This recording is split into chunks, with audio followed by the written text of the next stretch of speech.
You see the Adeptus Arbites, and they just scream excessive force, and considering they've been quoted on saying, to be just, our law must be cruel, and they're not beating the allegations. Throw in a cyberdog that makes Cujo look weak, and holy shit, I think they enjoy it. We might need to put a stop to... What's that? A shotgun that shocks heretics? They were judged guilty and our judgment is final. So let's talk about the Exterminator Shotgun. If you've watched my shotgun video, then you've already gotten the gist of why you see shotguns in the 40k universe. But to reiterate, shotguns are easy to make, maintain, and use. They have a wide variety of ammunition available for lethal and less lethal. Or I should say lethal, and we don't know who Geneva was, and frankly we don't care. Chief examples being the gas rounds, incendiary rounds, and the one we'll be talking about today, shock rounds. Now, the shock rounds are relatively new. In lore, it was known that the specialty round for the Adeptus Arbites was the Executioner round, a round that is capable of homing in on its target. However, this took a moment, so it was more effective at longer ranges, so the projectile had time to adjust. Though it seems Fat Shark thought that wasn't very Arbites and instead gave them shock rounds, which does what it says on the tin. It shocks the target for 5 seconds, stunning it in place. This also means it's not the most effective at killing a target in one shot, which begs the question, why use this if it's not instantly lethal? It kind of goes against what you would expect from the Arbites. Well, we need to recall a very important fact. And that is sometimes in the Imperium, death isn't a punishment, it's a mercy. So just because you require punishment doesn't mean it has to be immediate or by firearm. But before you can face this later punishment, you'll need to be restrained. And would you believe some heretics would resist arrest? So, just shooting them with the old zap-zap shotgun shell, causing them to involuntarily spasm on the floor, gives the Arbites plenty of time to safely restrain them so they can face punishment at a later date. Or in the case of Darktide, it's a really good way to interrupt enemy actions. What's that, Trapper? You're gonna put me in a net? Not if I zap you first. Now you gotta wonder if pumping a person with an unspecified amount of electricity can lead to damaging side effects, and the answer is yes. But since when was that a problem? It's generally accepted that if you're firing a weapon, even if it's less lethal at someone, the risk of them dying is not only acknowledged, but if it were to happen, it would be chalked up to as a happy accident. Because if you couldn't ride the lightning without dying, then it's clear the Emperor wanted you dead now. Something else to mention is this is what's nice about shotguns, is you can mix the type of shells in your tubes or with relative ease change the shell in the chamber with a different shell. This matters because say you try to immobilize a heretic with a shock shell but it proves to be not effective. Well, just chamber a new shell filled with buckshot and show them what happens when they keep resisting. But what about us?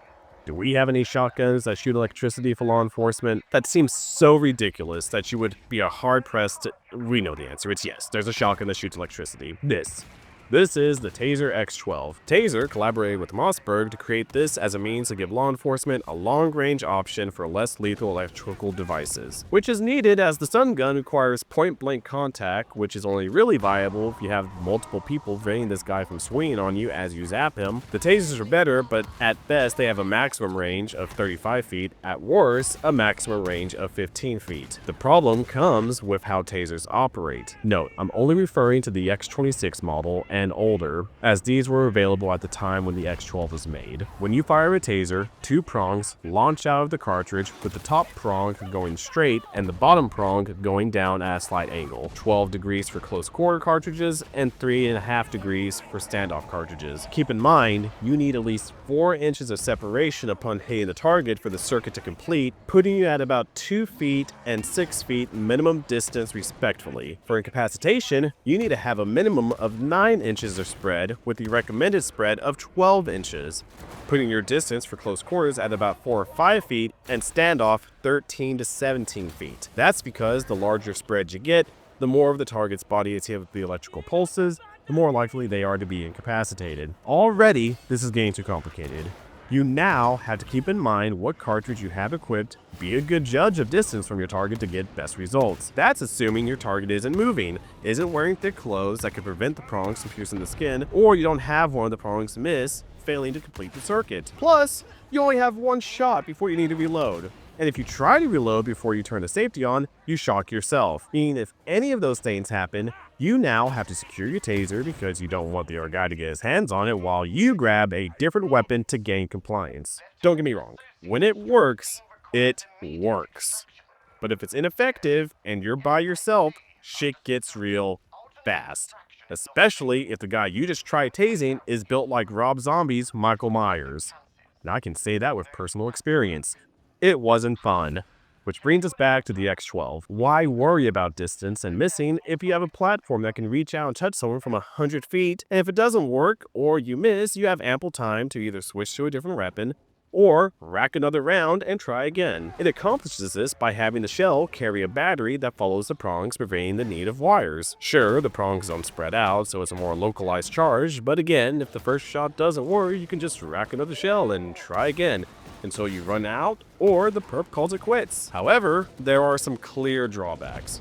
The target had to be a minimum of 30 feet away, which is why you see tasers attached to the forend, so you have something for close encounters. Not to mention, you already had one long gun in your vehicle, now you have this as well, and it's not like you can just have this ready for every encounter. It's just a weapon for a very, very specific niche. There's also some other things to worry about when using these. If you have a heart problem, then there's a chance this will put you into cardiac arrest. Say the guy you're trying to use less lethal on is in knee-high water. No, you won't electrocute the water, but the guy you just tased will drown if you don't help. Plus, there's a chance that if the person is covered in flammable fluids, they could potentially catch on fire. That's how we found out that some tear gas and pepper sprays are flammable.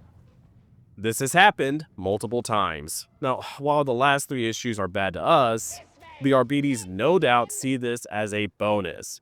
And it can actually explain why in some games people can catch on fire from electricity, as horrifically awesome as that is. To put a quick end to the X12, it didn't catch on, and now Taser has come out with the Taser 10, which can fire 10 individual prongs up to 45 feet away. The thought being you were going to mag dump him with a pistol anyway, at least this way you can just pincushion him, but he'll still be alive.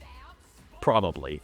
All in all, the only thing I can't really explain is how the Executioner can shock multiple heretics at once, but the fact this has real life roots and the potentially deadly side effects are real and documented just means that the RBDs see excessive use of force as a compliment, and if the heretics didn't want to die shitting themselves while doing a funny jig, then maybe they shouldn't have prayed to a plague god in the first place. Thank you for watching. Sorry for the long break between videos. I really got into Ready or Not with my friends and decided to make some videos on that. I'd tell you the name of the channel, but I'm really bad at naming things.